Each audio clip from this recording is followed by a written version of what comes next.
Jacob Winters was not the kind of person who just vanished. He was responsible, quiet, and deeply attached to his routines. He was the kind of man who called his parents every Sunday without fail. The kind of man who worked the same job for over a decade and rarely took time off. He had friends, but he mostly kept to himself. His life was simple, ordinary, which is why when Jacob disappeared in the summer of 2014, nothing made sense.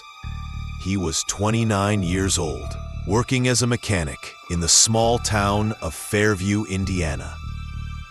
On the morning of June 3rd, he clocked in for work like he always did. His co-workers later told police that Jacob had seemed perfectly normal that day. He was joking around. He talked about plans to go hiking that weekend. He even made a point to remind his co-worker, Mike, about their bowling night scheduled for Friday. Jacob finished his shift at 5 p.m., locked up his toolbox, and left the shop. That was the last confirmed sighting of him. When Jacob's roommate Chris returned home that evening, he noticed Jacob's car was gone. That wasn't unusual. Sometimes Jacob would drive out to Clearwood Trails, a popular hiking area about 20 minutes outside of town. Chris assumed that's where he was. But by midnight, Jacob still hadn't come back. And by morning, when his car was still gone and Jacob hadn't shown up to work, Chris started to worry. Jacob was not the type to skip work. He had never done it in 10 years. Chris called Jacob's phone. It went straight to voicemail. He called the bowling alley to see if Jacob had maybe gone early. They hadn't seen him. He called Jacob's parents, who said they hadn't heard from him since Sunday. By noon, Chris called the police and officially reported Jacob missing. When officers searched the apartment, nothing seemed out of place. Jacob's wallet was gone, along with his keys and phone. His hiking boots were missing too. It seemed to support the idea that he had gone out to Clearwood Trails. But when police searched the area, they found nothing. No signs of Jacob's car, no personal items left behind. Over the next few days, friends, family, and local volunteers combed the surrounding woods. Search dogs were brought in, helicopters scanned the trails, and nearby lakes were dragged. But Jacob had simply vanished. One thing that stood out to investigators was Jacob's phone. It pinged off a cell tower near Clearwood Trails around 6:15 p.m. on the day he disappeared. But after that, there was nothing. His phone was either turned off, destroyed, or the battery died shortly after that ping.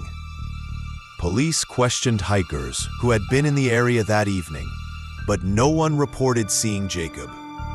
Then, 3 days later, a park ranger found Jacob's car. It was parked in a gravel lot about half a mile from one of the lesser-known trail entrances. The car was locked. Jacob's backpack was on the passenger seat, and his water bottle was still inside. His phone, wallet, and keys were not in the car. There was no sign of a struggle, no blood, no damage to the vehicle. It was as if Jacob had parked, got out, and walked into the woods with no intention of coming back. Police expanded the search, focusing on the less traveled trails. They went deep into the woods, even using drones to cover difficult areas. But nothing turned up. At this point, people in the town started to come forward with what they thought were possible sightings. One woman claimed she saw a man matching Jacob's description sitting alone at a rest stop about 30 miles from Clearwood Trails the day after he disappeared. She said he looked disoriented, almost like he was waiting for someone. But security cameras at that rest stop were not working at the time, so there was no way to confirm it. Another person claimed they saw Jacob walking along a highway 5 days later, but again, there was no evidence to support it. Then, the case took a strange turn. About 2 weeks after Jacob's disappearance, his phone briefly powered on and sent out a weak signal that pinged a tower on the opposite side of the county, near an abandoned cabin deep in the woods. When search teams rushed to the location, they found the cabin, but it was empty. There were no signs Jacob had ever been there, no fingerprints, no footprints, and no further pings from the phone. Detectives thought maybe someone had found Jacob's phone and turned it on. But if that was the case, why leave no trace? It just didn't add up. Jacob's family began to suspect foul play. They told police about an odd conversation Jacob had a few weeks before he vanished. He had told his sister that he felt like someone was following him. At first, he thought it was his imagination. But then he started noticing the same car parked outside his workplace, outside his apartment, even at the grocery store. Jacob never got the license plate number. He just described it as a dark blue sedan with tinted windows.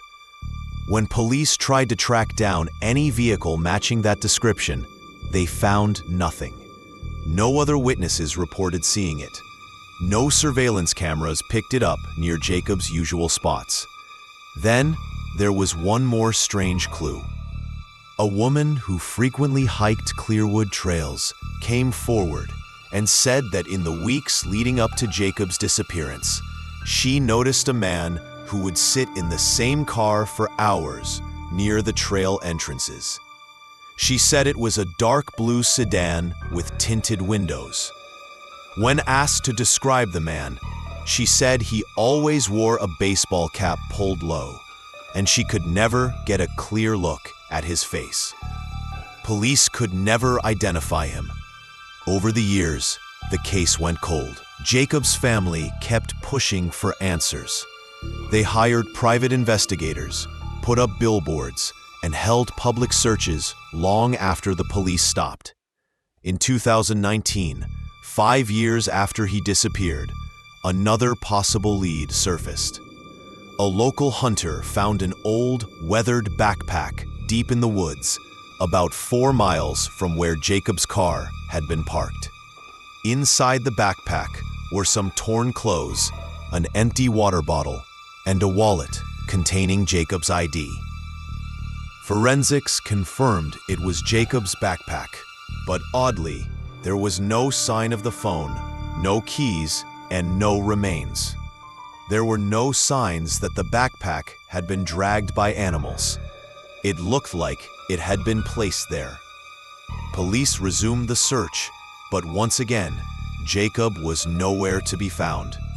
To this day, Jacob Winters has never been located. There was no confirmed sighting, no conclusive evidence of what happened to him. The man in the blue sedan was never identified, and the reason Jacob went to Clearwood Trails that evening remains a mystery. His case is still open. Some people believe he got lost and died in the woods. Others think he may have staged his own disappearance.